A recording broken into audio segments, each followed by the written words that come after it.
বিমানবন্দরের ভেতরে প্লেনের জন্য যাত্রীদের খুব জোর কয়েক ঘন্টা অবস্থান করতে হয়। এরপরই মেলে তাদের নির্দিষ্ট প্লেনের দেখা। বিমানে চড়ে বসলে যাত্রীরা খুব সহজেই পৌঁছে যান নিজস্ব গন্তব্যে। কিন্তু এই বিমানবন্দরের ভেতরেই জীবনের 18টি বছর কাটিয়ে দিয়েছেন এক যাত্রী, গুনেছেন অপেক্ষার প্রহর।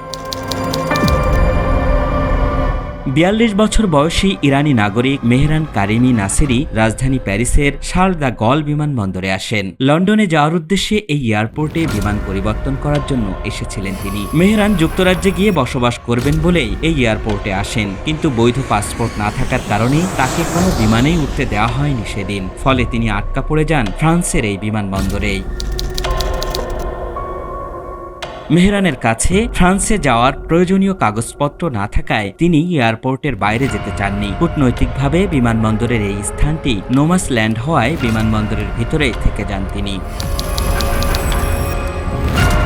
মেহরান যখন দেখলেন তাকে কোথাও যেতে দেয়া হচ্ছে না, তখন তিনি এই বিমানবন্দরের ভেতরেই ছোট্ট একটি জায়গায় নিজের আসন গেড়ে থেকে যান। কোলাহলপূর্ণ এমন বিমানবন্দরে তার জীবন কাটানোও ছিল কষ্টসাধ্য ব্যাপার। প্রতিদিন সকালে বিমানবন্দরে যখনই মাইকে ঘোষণা দেওয়া শুরু হতো, মেহরান তখন ঘুম থেকে জেগে উঠতেন। অন্য কেউ যাওয়ার আগে তিনি ওয়াশরুমে চলে যেতেন। তারপর তিনি ম্যাকডোনাল্ডসে বসেই সকালের নাস্তা করতেন। দুপুরের খাবার, বিকালের নাস্তাও তিনি ঠিক একইভাবে করতেন। কোনো টাকা পয়সা ছাড়াই কিভাবে তিনি 18 বছর বিমানবন্দরে কাটিয়ে দিলেন, এমন চিন্তা হয়তো সবাই করতে পারেন। বিমানবন্দরে যেসব কর্মী কাজ করত তারা মেহরানের প্রতি খুবই সহানুভূতিশীল ছিলেন এবং যখনই তারা বেঞ্চের পাশ দিয়ে যেত তখনই তারা মেহরানকে কিছু ভাউচার উপহার দিতেন। তাদের দেওয়া মিল ভাউচার দিয়ে মেহরান খাবার খরচ মেটাতেন। এক চিকিৎসক মেহরানকে বেশ কিছু A4 সাইজের কাগজ দিয়েছিলেন। মেহরান তার দিনলিপি লেখার কাজে এসব কাগজ ব্যবহার করতেন। এয়ারপোর্টে বসে তিনি দিনের বাকি সময় ডায়েরি লিখে কাটাতেন। সমকালীন নানা ঘটনা প্রবাহ থেকে শুরু করে তিনি যা কিছু দেখতেন, যাদের সঙ্গে কথা বলতেন, এসবই তিনি লিখে রাখতেন।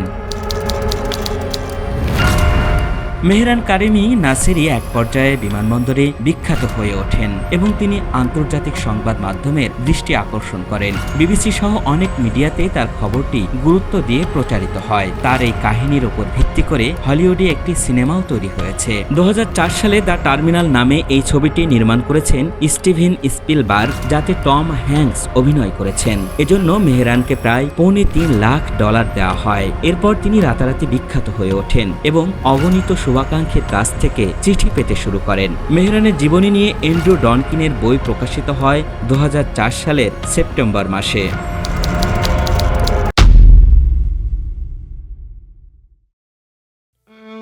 2006 সালে ফুসফুসে সংক্রমণের কারণে মেহরানকে হাসপাতালে ভর্তি করা হয়েছিল। পরে তাকে আর এয়ারপোর্টে ফেরার অনুমতি দেওয়া হয়নি। এরপর 2022 সালে 76 বছর বয়সে আবারও তিনি এয়ারপোর্টে ফিরে আসেন এবং এক সপ্তাহ পরই সেখানেই মারা যান।